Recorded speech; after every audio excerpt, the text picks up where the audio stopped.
मैं आपको लेके जाऊंगी डेनमार्क। घर में बैठे हैं जो लोग, वो आज घर में बैठे बैठे डेनमार्क की सैर करेंगे मेरे हमरा।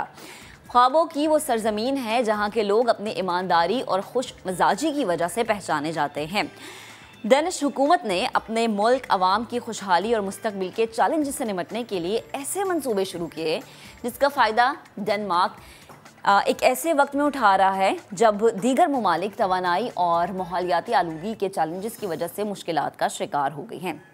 हम देख रहे हैं कि इस वक्त दुनिया में किस तरह से तवानाई और माहौलियाती आलूगी, क्लाइमेट चेंज की वजह से लोगों को चैलेंजेस फेस करने पड़े हैं। हम तो खुद इस चीज़ हमने देखा पाकिस्तान में, और मुदस्सिर जो हैं वो वहाँ की सड़कों पर हमें साइकिल चलाते हुए अब नज़र आना शुरू हो गए हैं। अब आपने देखा होगा, तो ज़रा मुदस्सिर से ही हम जानते हैं, उन्होंने रिपोर्ट तैयार की है, वो अपनी रिपोर्ट में हमें बताएंगे कि कैसा है डेनमार्क, वहाँ के लोग कैसे हैं। तो ज़रा मुदस्सिर हमें सैर करवा लें।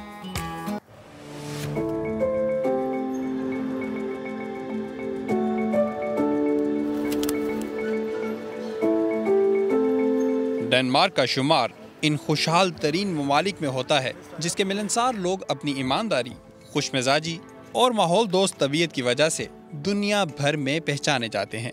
58 लाख से ज्यादा आबादी वाला डेनमार्क स्कैंडिनेवियन ममालिक में शामिल है, जहां दुनिया भर से सयाह यहाँ के आर्किटेक्ट और माहौलियाती आलूदगी से पाक और फिजा मुकामात की सैर करने आते हैं।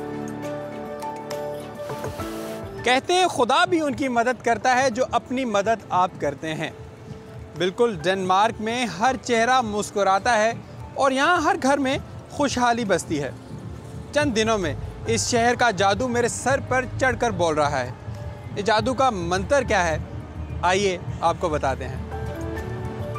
डेनिश शहरियों के चेहरे से छलकती खुशहाली डेनमार्क की मजबूत मईशत की वजह से है। डेनमार्क के head of press relations Magnus Horberg कहते हैं कि डेनमार्क ने खुशहाली का ये सफर चंद महीनों या सालों में तय नहीं किया, बल्कि ये कई दिहाइयों की मेहनत का फल है।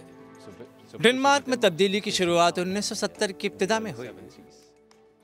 आप कह सकते हैं 5 दिहाई बाद हम इससे बाहर आ पाए, क्योंकि हम कई साल से ये कर रहे हैं, और इसकी वजह तवानाई बहरान से कीमतों का बढ़ जाना था जिसमें यहाँ के अवाम धंस गए। तो हमने ये तमाम पॉलिसीज करवाई और दोबारा काबिल इस्तेमाल एनर्जी सेक्टर में सरमायाकारी शुरू कर दी, बिलखुसूस विंड इंडस्ट्री में।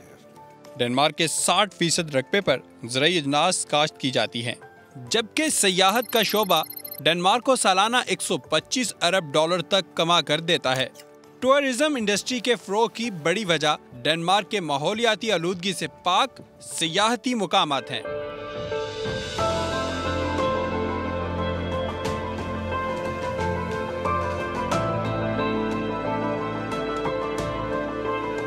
डेनमार्क ने 1970 की दिहाई में पैदा होने वाले तेल बहरान के बाद तवानाई के शोबे में खुद कफील होने का तहिया कर लिया था।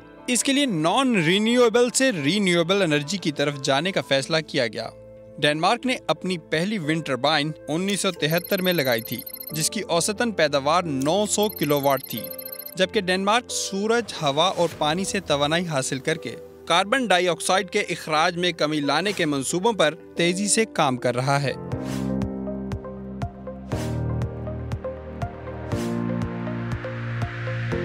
गुज़िश्ता 20 साल से डेनिश एनर्जी एजेंसी से वाबस्ता नदीम नवाज कहते हैं कि डेनमार्क इस वक्त अपनी तवानाई का 60% रीन्यूएबल एनर्जी से हासिल कर रहा है, जबकि 2050 तक डेनमार्क में कार्बन डाइऑक्साइड का इखराज 0 हो जाएगा।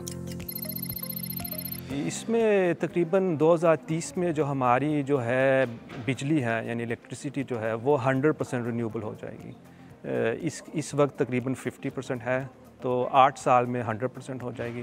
इसके अलावा 2050 में यानी हम क्लाइमेट न्यूट्रल हो जाएंगे, यानी हम ग्रीन हाउस गैस इमिट नहीं करेंगे from A net zero perspective.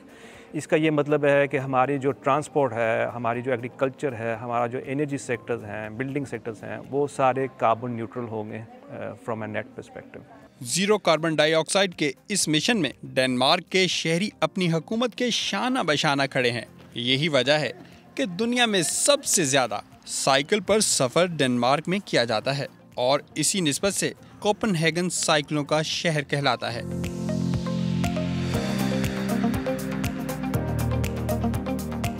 Cycle की कहानी यहाँ खत्म नहीं होती, बल्कि इससे जुड़ी दिलचस्प मालूमात आने वाली रिपोर्ट्स में हम आपको दिखाएंगे।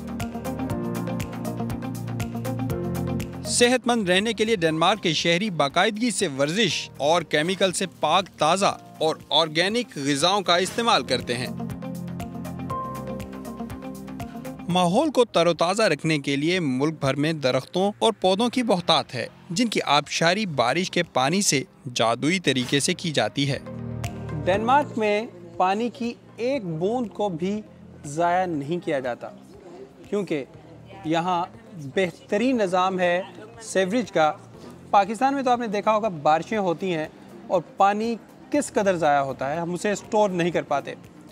तो बारिश की एक एक बूंद को बचाने के लिए यहाँ सीवरेज का जो सिस्टम बनाया गया है वो ये है कि जगह जगह डक्ट्स बनाई गई हैं, और इतनी खूबसूरत डक्ट्स हैं कि आपको पता भी नहीं चलता कि इसके नीचे पानी की पूरी लाइन्स का नेटवर्क बिछा हुआ है।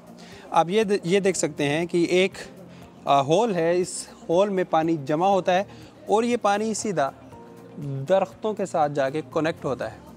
ये लाइंस कनेक्ट होती है और उनकी जड़ों को पानी मिलता है और ये दरख्त फलते फूलते हैं और सबको ऑक्सीजन प्रोवाइड करते हैं। डेनमार्क की इमारतों का आर्किटेक्चर और इंफ्रास्ट्रक्चर भी अपनी मिसाल आप है, जिन पर मोबाइल फिल्टर से एडिट किए गए हसीन मनाजिर का गुमान होता है। आप पाकिस्तान में जब हों और आपको बिजली के पोल्स नज़र ना आए, ऐसा हो नहीं सकता। जगह जगह बिजली के मीटर्स नज़र आते हैं और तारों का एक जंजाल पूरा नज़र आता है। इन तारों में पतंगों की जो डोर है वो भी आपको उलझी हुई नज़र आती है, और आपने देखा होगा कि बहुत से परिंदे भी इन तारों में फंस कर मर जाते हैं, और बहुत सारी नंगी तारें इंसानों की जान भी ले लेती हैं। मैंने डेनमार्क में यहाँ बहुत से मीटर्स की तलाश की बिजली के, लेकिन मुझे एक बिजली का मीटर भी नज़र नहीं आया। इसके अलावा मुझे ओवरहेड यानी जो 11 kV की वायर्स हैं, उसके अलावा दूसरी डोमेस्टिक बिजली के कनेक्शंस की वायर्स हैं, वो यहाँ पर नज़र नहीं आई। तो ये इतना हिडन सिस्टम है, इतना बेहतरीन सिस्टम है कि आप तलाश भी करेंगे तो आपको ये चीज़ें नहीं मिलेंगी। डेनमार्क की हुकूमत ने न सिर्फ एक्सटर्नल एनवायरनमेंट पर काम किया है, बल्कि इंटरनल एनवायरनमेंट पर भी खुसूसी तवज्जो दी है, जिसका मुंह बोलता सबूत सड़क किनारे नाबीना अफराद के लिए बनाया गया ट्रैक है, ताकि खुशहाली के इस सफ़र में वो भी पीछे न रह जाएं।